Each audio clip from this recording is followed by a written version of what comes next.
Sejam muito bem-vindos ao Nerd no Telhado, eu sou o Gus, vamos entrar no Sintam-se em Casa e vambora que hoje a gente tem muita energia pra falar.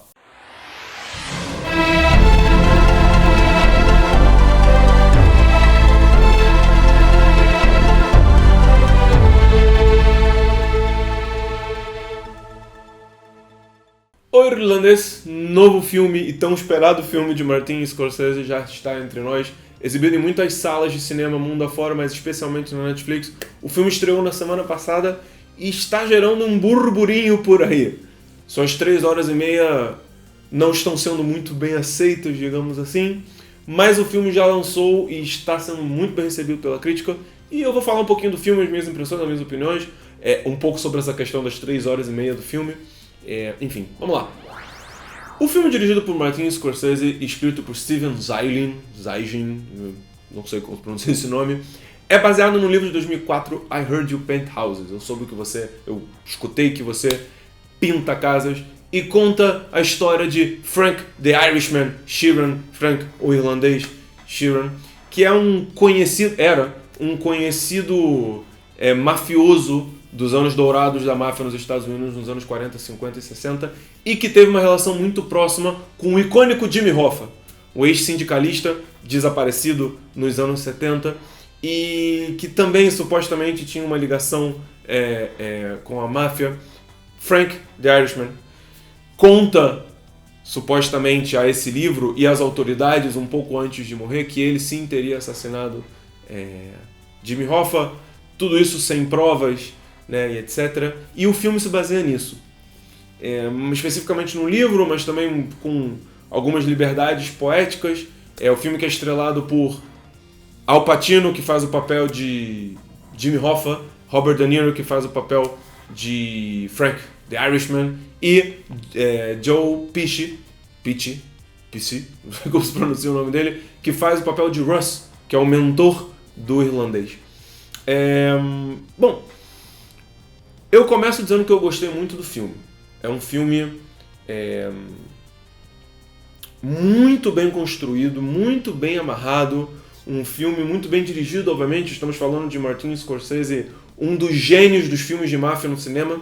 E esse filme mostra mais uma vez por que esse cara é tão bom no que ele faz. O filme tem uma fotografia muito clássica, mas muito bonita, muito bem feita. E o roteiro, apesar de baseado num livro, é muito bem amarrado. Normalmente, quando você baseia um roteiro de um filme num livro, muitas vezes existem falhas ou partes da história que são mal contadas e que, portanto, o filme fica com o que a gente chama de plot holes, fica com falhas na narrativa. Não é o caso desse filme. E aí entram as 3 horas e meia de filme. Muito se falou, mas não precisa dessas 3 horas e meia, há cenas que são descartáveis, que poderiam não existir. Eu vou educadamente discordar categoricamente disso. Acho que as 3 horas e meia de filme são justificadas e são necessárias. O filme, ele usa de uma velha artimanha do cinema, dos flashbacks, de voltar atrás, mas ele faz de uma maneira um pouco diferente. Isso vem do livro, né? Nós não temos uma narrativa que parte do personagem velho e vai fazendo flashbacks.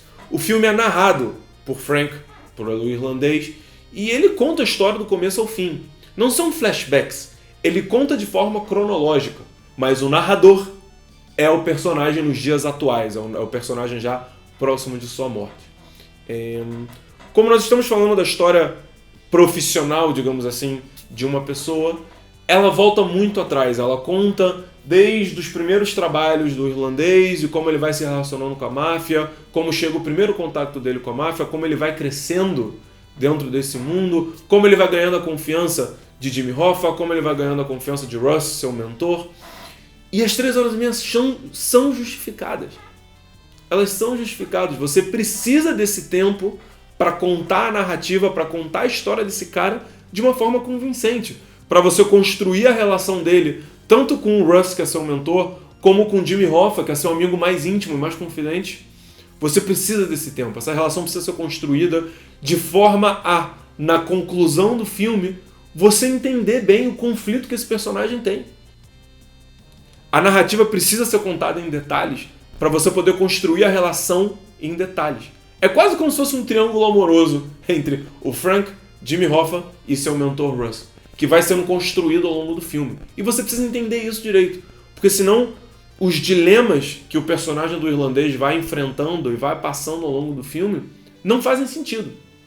As 3h30 são necessárias do ponto de vista narrativo. E é a narrativa desse filme que torna esse filme tão espetacular como, na minha opinião, ele é.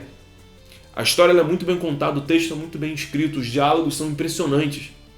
Obviamente, você ter 3 gigantes do cinema, da atuação, como é o caso de Robert De Niro, Al Pacino e Joe Pesci, ajuda, e ajuda muito, né? Só que o texto é muito bem construído. E, obviamente, nas mãos de Martin Scorsese, você dá um texto tão bem escrito, tão bem construído quanto esse, com um elenco tão bem construído como esse, com um elenco tão estrelado quanto esse, o resultado não podia ser outro. O filme é incrível do começo ao fim. Volto a repetir, volto a ressaltar, as 3h30 são justificadas. E a única coisa que eu posso dizer é que talvez esse filme não seja para todo mundo, apesar de eu recomendar ele para todo mundo. São 3h30 muito bem gastadas. Eu, por, digamos, falta de opção da minha vida, tive que ver ele cortado, mas se você puder ver ele inteiro, eu recomendo. É um filme fantástico. O próprio Martin Scorsese escreveu uma carta de como ele acha que o filme deve ser visto. Enfim, o filme, na minha opinião, é um dos melhores filmes do ano, se não o melhor. Bom, fica aí a recomendação. Achei o filme fantástico e ressalto mais uma vez, por se não tenha ficado claro, acho que as 3h30 de filme são justificadas, sim. Uma historinha, uma anedota interessante para contar em relação ao filme. Esse filme, em princípio, ia ser produzido pela Paramount. Em algum momento, o Martin Scorsese resolve... Como o filme volta muito no tempo, digamos assim, é importante você ter versões jovens dos personagens. E o Martin Scorsese, em algum momento do filme, resolve que ele não vai contratar atores novos, que ele quer usar os mesmos Al Pacino, Robert De Niro e Joe Pesci para interpretar e viver esses personagens em seus dias mais jovens. E, portanto, ele necessita um tipo de efeito especial para rejuvenescer os atores que é muito caro. O orçamento do filme passaria daquilo que a Paramount estava disposta a pagar. Nesse momento, a Netflix vai lá e compra o filme e fala para o Martin Scorsese: não, eu vou fazer do jeito que você quiser. E verdade seja dita, Martin Scorsese tinha razão. Faz uma diferença brutal você ter esses personagens interpretados pelos mesmos atores o tempo inteiro. Desde o ponto de vista da construção do personagem, até do ponto de vista de você ter atores tão estrelados quanto esses vivendo esses personagens do começo ao fim. Então é isso, fica aí minha crítica, minhas opiniões com respeito ao filme, um novo filme do Martin Scorsese. Eu espero que esse filme seja lembrado no Oscar, acredito que ele será lembrado no Oscar, apesar da confusão em relação aos filmes da Netflix ano passado. Inclusive, se você quiser que eu fale um pouco sobre isso, dessa confusão que tivemos ano passado, especificamente com respeito ao filme Roma, escrevam aqui nos comentários.